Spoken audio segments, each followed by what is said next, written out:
আসসালামু আলাইকুম, আদাব প্রিয় দেশবাসী। আপনারা জানেন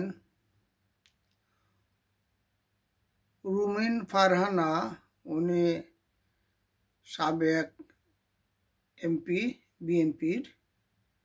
ওনার পিতা বাংলাদেশ স্বাধীনের পরপর আওয়ামী লীগের এমপি ছিলেন। রাজনৈতিক পরিবার। রুমিন ফারহানাকে বাংলাদেশের মানুষ অনেকেই চিনেন, যারা টক শো দেখেন।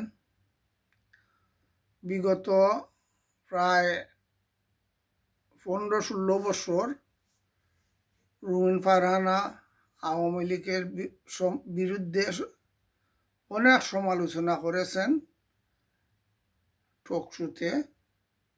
রুমিন ফারহানা একজন ভদ্র মহিলা, রাজনৈতিক পরিবারের। স্বাভাবিকভাবেই উনি আওয়ামী লীগের সমালোচনা করেছেন, ভুল ত্রুটির কথা বলেছেন। তো আমরা দেখেছি, এবং উনি খুবই জনপ্রিয়, বিএনপির মধ্যে জনপ্রিয়,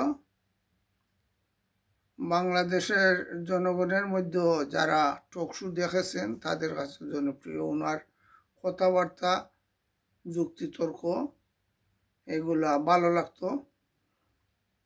আজকে কি হয়েছে, আজকে বোধহয় ওনার এলাকার সীমানা, সংসদীয় সীমানা নির্ধারণের জন্য নির্বাচন কমিশনারে শুনানি ছিল। সেখানে বিএনপিরই আরেক গ্রুপ, তাদের মধ্যে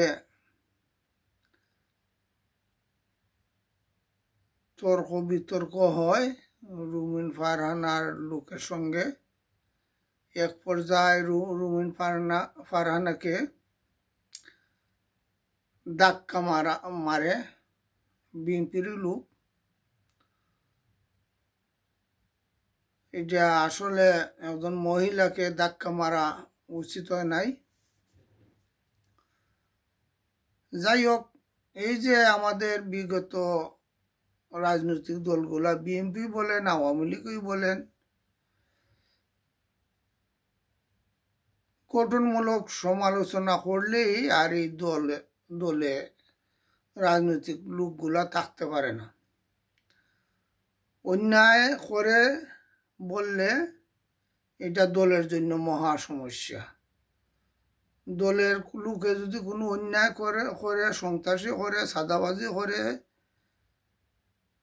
এটা বলা যাবে না। একজন সচেতন নাগরিক হিসাবে এখানে বলতে পারবে না।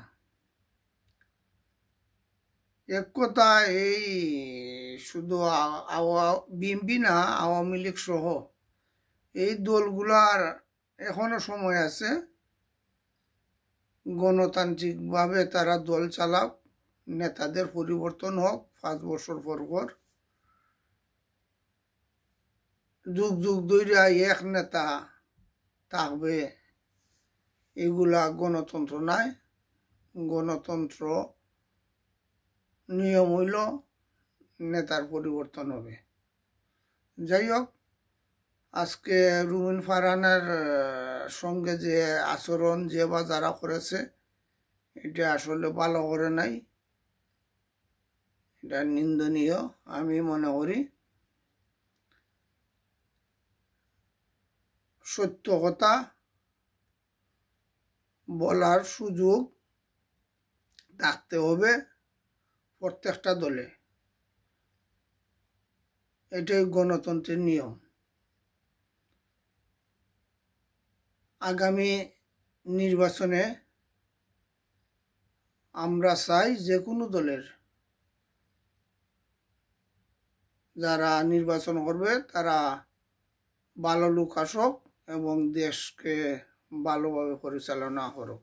এই আশা আকাঙ্ক্ষা রেখে এখানে বিদায় নিলাম। আসসালামু আলাইকুম।